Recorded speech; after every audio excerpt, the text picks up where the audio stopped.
কথা কওঁতে 1টা বজাৰ পিছত আপোনালোকৰ স্কুল থাকে নে নাথাকে হেডমাষ্টাৰ নে শিক্ষামন্ত্ৰী ধৰিবকে নোৱাৰি। এনেইতো আপোনালোকৰ অৱস্থা বেয়া, চাকৰি থাকে নে নাই ঠিক নাই, আৰু মিছা কথা কোৱাৰ কি প্ৰয়োজন আছে? সঁচা কথা ক'লে মনটো ভাল লাগিব। প্ৰধান শিক্ষকক পাঠ দিলে হেডমাষ্টাৰ ৰূপী হিমন্তই। মই এইবাৰ জাষ্ট আৰম্ভ কৰিছো, মই বহুত তলত যাম।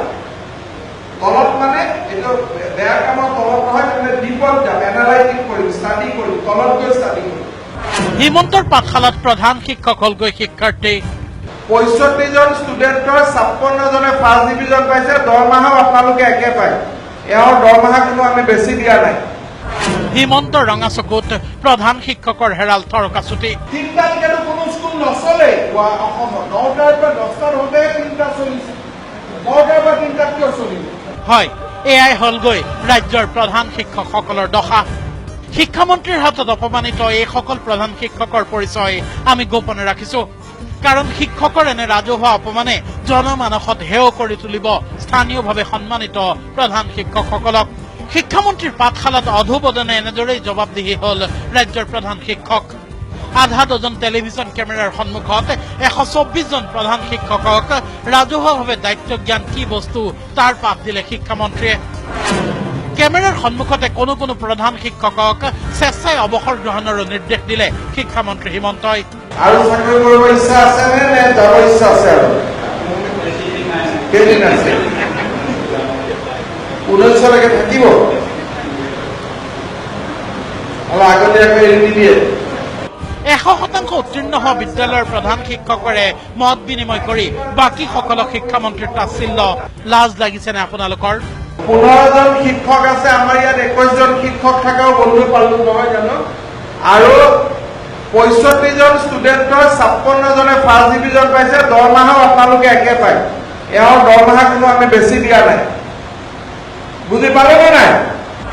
বেয়া ফলাফল প্ৰদৰ্শন কৰা বিদ্যালয়ৰ প্ৰধান শিক্ষকক আন বিদ্যালয়ত চামিলৰ নিৰ্দেশ শিক্ষামন্ত্ৰীৰ। আপোনালোকক বেলেগ বেলেগ অসমৰ বিভিন্ন জেগাত আমি ট্ৰেন্সফাৰ কৰি দিম, আৰু স্কুলখন কাষৰ স্কুলৰ লগত এমালগেটেড কৰি দিম।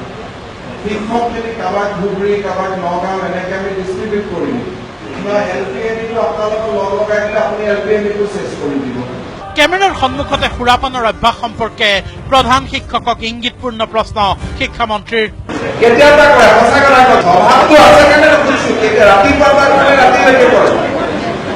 নিজা নিজা অঞ্চলত সন্মান আৰু শ্ৰদ্ধাৰ গৰাকী এইসকল প্ৰধান শিক্ষকক ৰাজ্যৰ শিক্ষামন্ত্ৰীজনে এনেদৰেই হাঁহিয়াতৰ পাত্ৰ কৰি পেলালে। টেলিভিছনৰ লাইভ কেমেৰাত শিক্ষকক ইংৰাজীত প্ৰশ্ন সুধি উত্তৰো ইংৰাজীত দিবলৈ বাধ্য কৰালে শিক্ষামন্ত্ৰী হিমন্তই। Speak in English. You are from an English medium school. How many students you have in your school as of now? How many students you have? How many teachers you have? Why the school has performed so badly? Englishত ক'ব, অসমীয়াত নক'ব।